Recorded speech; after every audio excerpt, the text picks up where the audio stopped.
pense qu'il y a un temps pour tout et que la politique française est suffisamment parasitée par l'obsession de l'élection.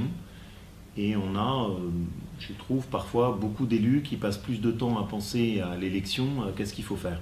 Il y a encore un conseil municipal, il y a un budget à présenter, c'est un budget qui est important, où j'espère que grâce aux économies qu'on aura faites, on pourra baisser les taux d'impôt cette année. Donc pour moi, c'est ces enjeux-là, chaque chose dans son temps. Il y aura le temps de la campagne, qui doit être un grand moment de débat. Et pour l'instant, on n'est pas dans le temps de la campagne. Les courbes sont très frappantes. Si vous prenez la dépense de fonctionnement, ça c'est la période du mandat précédent, ça c'est la nôtre. Nous, on a baissé les dépenses de fonctionnement sur notre mandat. Elles avaient augmenté de 30% sur le précédent mandat. L'endettement a baissé. On était sur un endettement de 26 millions d'euros. On a baissé de 5 millions d'euros l'endettement de la ville, donc on s'est désendetté. Maintenant, ce que je souhaite, c'est que cette situation financière qu'on a réussi à assainir, elle serve à baisser les impôts. Parce que ma conviction, c'est que les impôts sur la ville du Puy sont trop élevés.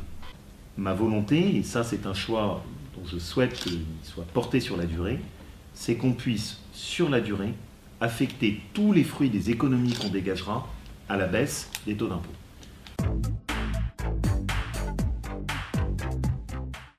Par exemple, quand il y a eu le viaduc, je n'aurais pas compris que le viaduc de Toyac ne soit pas fait par l'entreprise Gagne qui était à côté.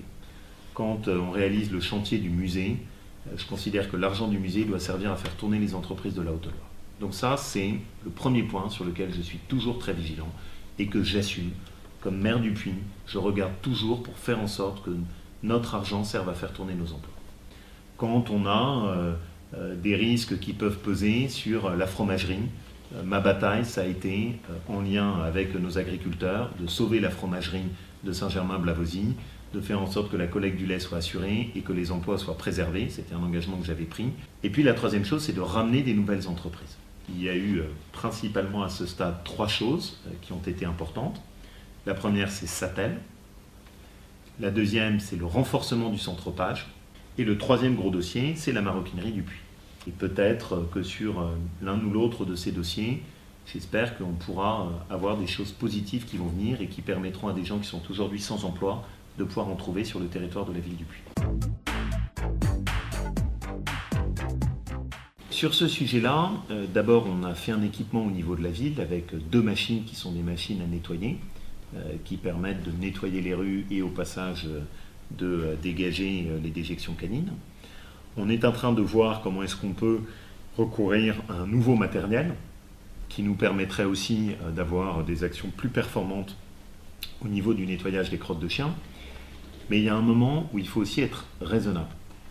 Et où il faut aussi que chacun d'entre nous, on se prenne en main et qu'on arrête d'accepter qu'une petite minorité traite la ville n'importe comment et en ne respectant pas les règles en commun.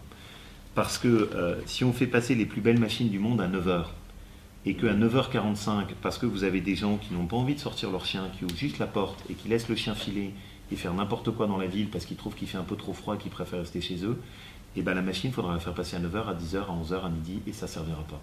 Donc toutes les machines du monde ne peuvent pas remplacer le sens citoyen. Chaque mois, on a des gens qui sont sanctionnés. Alors parfois, j'en ai qui viennent me voir ensuite en disant « Oh là là, mais monsieur le maire, j'ai reçu une amende pour crotte de chien ». Je peux vous dire que quelqu'un qui a eu une amende pour crotte de chien, il la paye. Et je trouve ça normal, parce que c'est vraiment une question de respect minimal. Ça s'est beaucoup amélioré, mais on continue à avoir des camions qui ne respectent pas l'interdiction de circuler en ville. L'amende pour un camion qui traverse la ville est dérisoire, ce qui fait qu'en réalité, il a plutôt intérêt à traverser la ville quand même. Là, en revanche, si j'ai le pouvoir de fixer des amendes plus fortes, je peux vous assurer que le camion polonais ou lituanien qui ne respecte pas,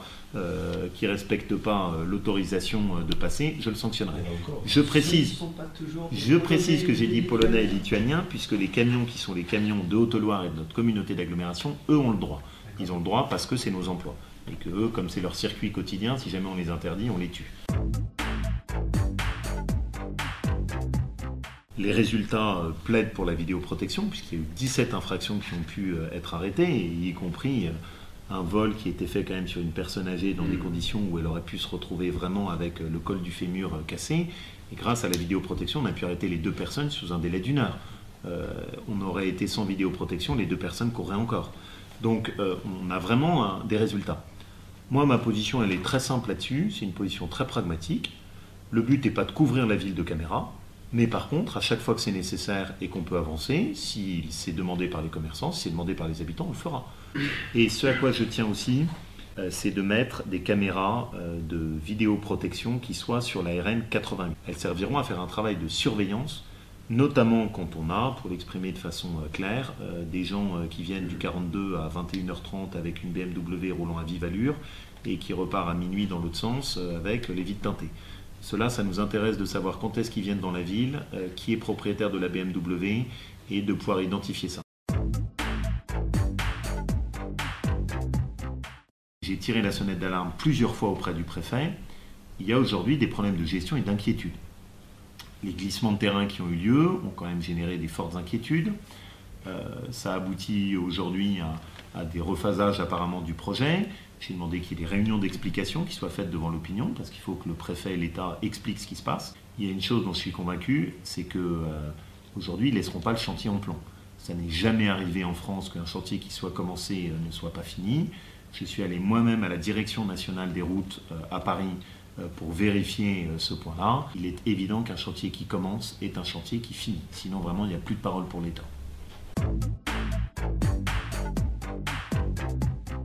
Un de mes souhaits serait, et c'est là où je dis qu'on a déjà commencé à travailler dessus, que dans le cadre du réaménagement de la caserne Romaf, une des maisons qui est une des maisons qui donne sur la place puisse faire l'objet d'un aménagement en maison de santé.